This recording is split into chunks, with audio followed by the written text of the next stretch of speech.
আসসালামু আলাইকুম রহমতুল্লাহি বারাকাতু। নাহমাদুহু ওয়া নুসাল্লি আলা রাসূলিহিল কারীম, আম্মা বাদ।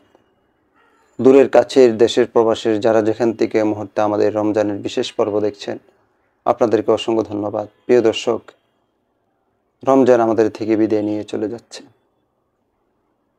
আমাদের কর্ম, আমাদের যতটুকু আমরা অর্জন করেছি সেটার আমাদের সাথেই থাকবে পরকালে। আর রসুলের বদদোয়া যেন আমাদের গায়ে না লাগে। রমজান শেষ হয়ে যাচ্ছে, কিন্তু যদি আমরা আমাদের গুনাহ ক্ষমা করাইতে না পারি, নবীজির বদদোয়া আমাদের গায়ে পড়বে। কারণ নবীজি বলেছেন যে রমজান পেয়েও নিজের গুনাহ ক্ষমা করাইতে পারল না, সেই ধ্বংস হোক। প্রিয় দর্শক, নবীজি দ্বিতীয় 2 নম্বর আরেকটা কথা বলেছেন যে পিতামাতা পেয়েও যারা পরকাল অর্জন করতে পারে নাই, তারা ধ্বংস হোক। আমাদের মাঝে যাদের পিতামাতা আছে, খেদমত করে পরকাল অর্জন করব।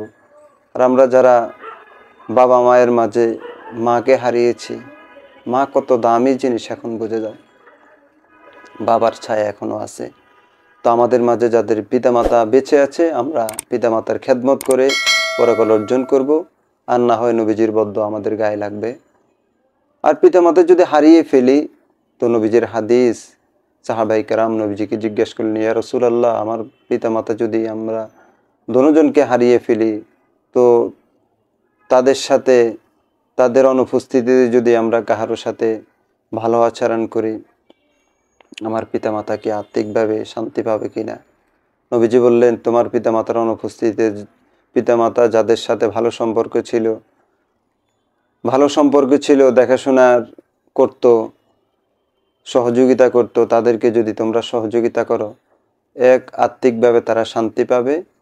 2 নম্বর, সদকায়ে জারিয়া, এবং সদকা করার কারণে দুনিয়াতে গুনাহের কারণে যদি আযাব হয়ে থাকে কবরে, তো দান সদকার কারণে আল্লাহ তাআলা ওই আযাবটাকে বন্ধ করে দেন, মিটিয়ে দেন। হাদিসে এর প্রমাণ রয়েছে। তো আমরা আশা করব বাবা মা যারা হারিয়েছে, আমরা বাবা মার জন্য সদকায়ে জারিয়া করব। এই উদ্দেশ্যে বাবা মার জন্য দান সদকা করব। বাবা মা থাকলে তারা আমাদের ইনকাম থেকে ভোগ করতো, আজকে নাই, তারা খেতে। সকলের নিকট অনুরোধ, আমাদের আলোচনা ভালো লাগলে অবশ্যই লাইক, কমেন্ট ও শেয়ার করবেন, এবং আইডি, পেজ, চ্যানেল সাবস্ক্রাইব করে পাশে থাকবেন। আসসালামু আলাইকুম ওয়া রাহমাতুল্লাহ।